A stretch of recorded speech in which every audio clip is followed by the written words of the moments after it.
Hello दोस्तों, आपका स्वागत है हमारे यूट्यूब चैनल आनंद लाल क्वेश्चन। दोस्तों आज की इस वीडियो में हम लोग 12 आर्ट्स की ज्योग्राफी का इंपॉर्टेंट सब्जेक्टिव क्वेश्चन देखने वाले हैं, जो कि एग्जाम के लिए बहुत ही इंपॉर्टेंट। चलिए हम लोग वीडियो को शुरू करते हैं। तो हमारा पहला प्रश्न क्या बोल रहा है, देख सकते हैं। मानव भूगोल को परिभाषित करें, यानी मानव भूगोल को परिभाषित करने बोल रहा है। तो चलिए हम इसका उत्तर देखते हैं। मानव भूगोल मानव समाजों और धरातल के बीच संबंधों का संश्लेषित अध्ययन है, या मानव भूगोल हमारी पृथ्वी को नियंत्रित करने वाले भौतिक नियमों तथा इस पर रहने वाले जीवों के मध्य संबंधों के अधिक संश्लेषित है। यानी ये मानव भूगोल का परिभाषा है, तो आप लोग याद कर लीजिएगा। दूसरा प्रश्न क्या है, दूसरा प्रश्न यहाँ पर देखिए। दूसरा प्रश्न बोल रहा है, ये 2 नंबर में पूछा जा सकता है, जनसंख्या घनत्व किसे कहते हैं। यानी सिंपल भाषा में मैं बताऊंगा एकदम। तो लोगों की संख्या और भूमि के आकार के बीच के अनुपात को जनसंख्या घनत्व कहा जाता है। 1 नंबर इसमें दे देगा और इसका सूत्र लिख देना है। जनसंख्या घनत्व यानी जनसंख्या घनत्व बराबर क्या होता है, कुल जनसंख्या बाय कुल क्षेत्रफल। तो हम चलिए हम लोग तीसरा प्रश्न देखते हैं। तीसरा प्रश्न यहाँ पर क्या बोल रहा है, तीसरा प्रश्न बोल रहा है पर्यटन क्या है। पर्यटन क्या है, चलिए मैं आसानी से समझा देता हूँ। पर्यटन क्या है, यानी जब कोई व्यक्ति एक स्थान से दूसरे स्थान पर घूमने, शिक्षा, मनोरंजन के लिए एक स्थान से दूसरे स्थान पर जाता है, तो क्या उसे पर्यटन कहा जाता है। यानी जो व्यक्ति एक स्थान दूसरा स्थान किसी मनोरंजन के लिए जाता है या फिर घूमने के लिए कहीं भी और जाता है, तो उसे ही हम लोग पर्यटन कहते हैं। अगला है हमारा चौथा प्रश्न। चौथा प्रश्न क्या बोल रहा है, तृतीयक व्यवसाय से आप क्या समझते हैं। तृतीयक व्यवसाय से आप क्या समझते हैं, देखिए यहाँ पर बहुत ही आसान है। तृतीयक व्यवसाय में किसी भी वस्तु का उत्पादन नहीं किया जाता है, बल्कि ये सेवाएं प्रदान करती है। इसके अंतर्गत संचार, परिवहन, बैंकिंग आदि आते हैं। तृतीयक सेवा के अंतर्गत संचार, बैंकिंग, परिवहन आते हैं। ये प्राथमिक एवं द्वितीयक क्रिया में लगे लोगों की आगे बढ़ाने में सहायता करते हैं। यानी प्राथमिक क्रिया में जो लगे रहते हैं उसको आगे बढ़ाने में तृतीयक व्यवसाय यानी सहायता करता है। इसे ही तृतीयक व्यवसाय कहा जाता है। चलिए हम लोग अगला प्रश्न देखते हैं। यहाँ पर 5 नंबर क्या बोल रहा है, यह क्वेश्चन 5 नंबर में पूछा जा सकता है, 3 नंबर में भी और 2 नंबर में भी। चलिए हम लोग इसका आंसर देख लेते हैं। ग्रामीण एवं नगरीय बस्तियों में तुलना करें, यानी ग्रामीण यानी गांव का और नगरीय यानी शहर का। तो यहाँ देख सकते हैं ग्रामीण एवं नगरीय बस्तियों में निम्नलिखित अंतर है। ग्रामीण बस्तियाँ क्या बोल रहा है, ग्रामीण बस्तियों में ज़्यादातर लोग कृषि कार्य में लगे होते हैं। यानी ग्रामीण बस्तियाँ में जो क्या होते हैं, ज़्यादातर लोग कृषि कार्य ही करते हैं। दूसरा क्या है, ग्रामीण बस्तियाँ में स्वास्थ्य तथा शिक्षा सेवाएं कम होती है। यानी जो गांव में है स्वास्थ्य और शिक्षा यानी कम ही होता है ज़्यादातर। तीसरा है, ग्रामीण बस्तियाँ में सामाजिक संबंध अच्छे नहीं होते। यानी सामाजिक संबंध अच्छे होते हैं, यानी ग्रामीण बस्तियों में क्या होता है, जैसे गांव के लोग के एक दूसरे से बात करने का तरीका अच्छा होता है। अब देखिए यहाँ पर नगरीय बस्तियाँ में हम लोग देखते हैं, नगरीय बस्तियों में ज़्यादातर लोग द्वितीयक एवं तृतीयक कार्यों में लगे रहते हैं, जैसे द्वितीय या तृतीय कार्य, व्यापार या विनिर्माण करना आदि। दूसरा है, नगरीय बस्तियों में स्वास्थ्य तथा शिक्षा सेवाएं अच्छी होती है। यानी जो शहर में होता है वहाँ स्वास्थ्य शिक्षा अच्छी होती है, और ज़्यादातर लोग वहाँ पर शहरी होते हैं, यानी पैसा कमाने वाले होते हैं।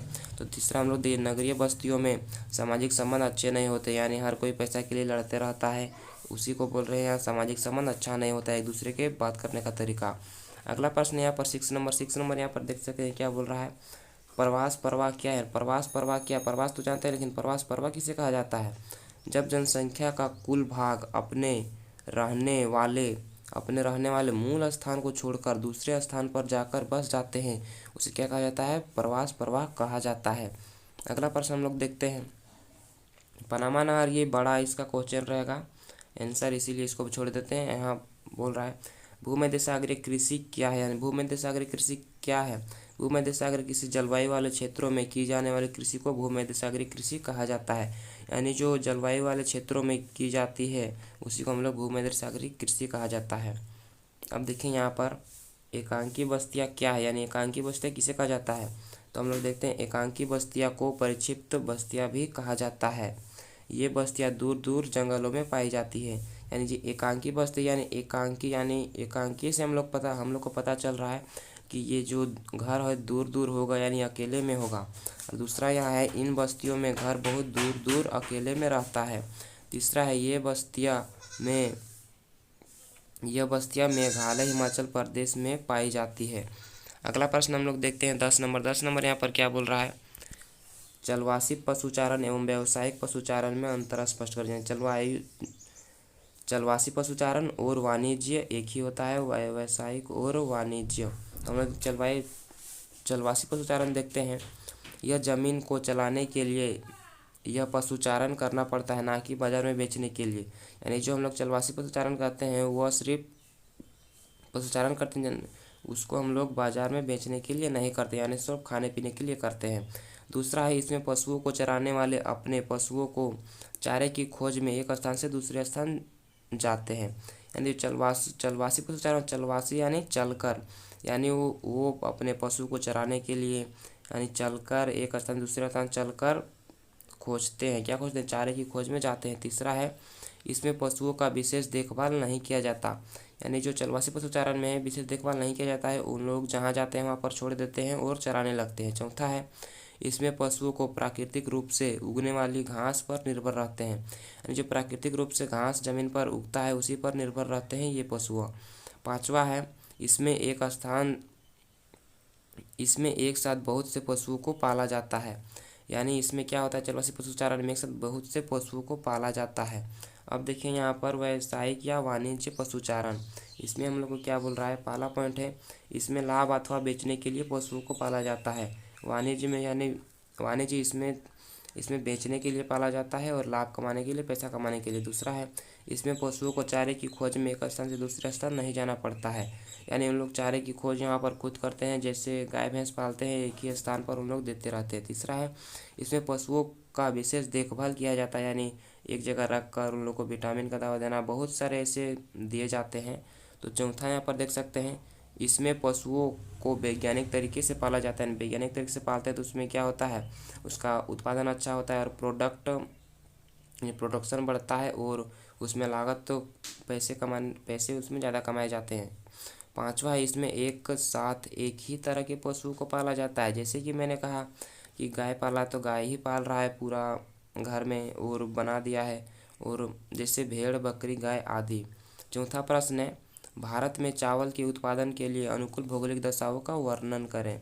भौगोलिक दशा का लिखने कहा है, तो आप लोग यहाँ पर लिख सकते हैं भौगोलिक दशा निम्नलिखित है चावल के लिए। और यहाँ पर आंसर देख लीजिए, चीन के बाद भारत का विश्व का दूसरा बड़ा चावल का सर्वाधिक उत्पादन करने वाला देश है। यानी चीन के बाद दूसरा देश क्या है, भारत है। देखिए यहाँ पर वर्षा, इसमें 4 ही पॉइंट रहते हैं।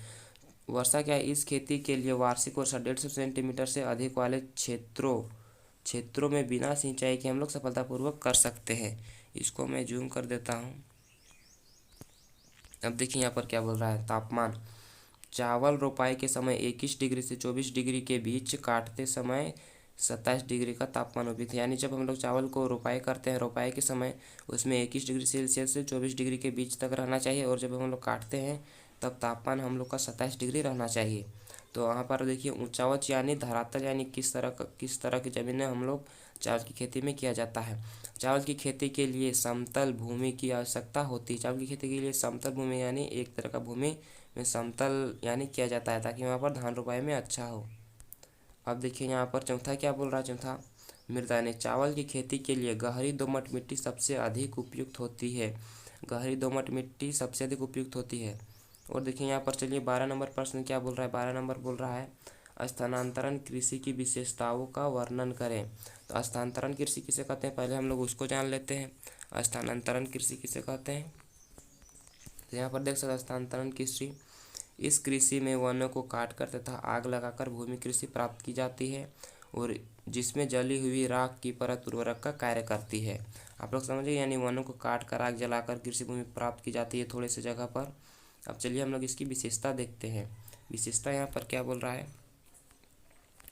तो देखिए इसकी विशेषता निम्नलिखित है। आप लोग यहाँ लिख दीजिएगा, स्थानांतरण कृषि की विशेषताएं निम्नलिखित है।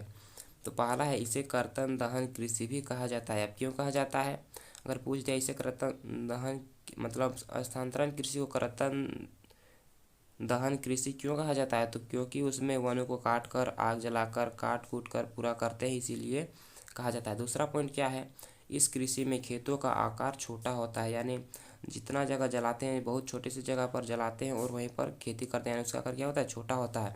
तीसरा है, इस कृषि में कार्य पुराने औजारों से किया जाता है, जैसे लकड़ी, कुदाली, फावड़ों इत्यादि। अब हम लोग और भी विशेषताएं देखने वाले हैं। तो यहाँ पर चौथा विशेषता क्या है देख सकते हैं। चौथा विशेषता है इसमें 3 से 5 साल तक कृषि भूमि में खेती की जाती है। यानी 3 से 5 साल तक खेती करते हैं, उसके बाद क्या होता है, उर्वरकता उसका समाप्त हो जाता है और हम लोग फिर से वन को काट कर कृषि भूमि प्राप्त करते हैं। उसी को यहाँ पर लिखा है, भूमि की उर्वरकता समाप्त होने के बाद फिर वनों को काटकर जलाकर कृषि भूमि हमें प्राप्त किया जाता है। और चौथा देख सकते हैं, नहीं ये छठा है, इस कृषि में उपज बहुत ही कम होता है। यानी इस कृषि में क्या था, उपज बहुत ही कम होता है। और यहाँ सातवां देख सकते हैं, इस कृषि को बड़े बड़े क्षेत्र में भी किया जाता है, लेकिन बहुत कम लोगों का ही भरण पोषण हो पाता है। देखिए इस कृषि में तो बड़े क्षेत्रों में किया जा सकता है, लेकिन इसका भरण पोषण बहुत कम लोगों का ही होता है। तो आगे और भी प्रश्न है, तो वीडियो को लंबा नहीं करते हैं, तो आप लोग यहाँ तक लिख लीजिएगा। उसके बाद नेक्स्ट वीडियो में हम लोग उसको बताएंगे। मिलते हैं नेक्स्ट वीडियो में। अगर चैनल पर नए हैं तो सब्सक्राइब कर लीजिए।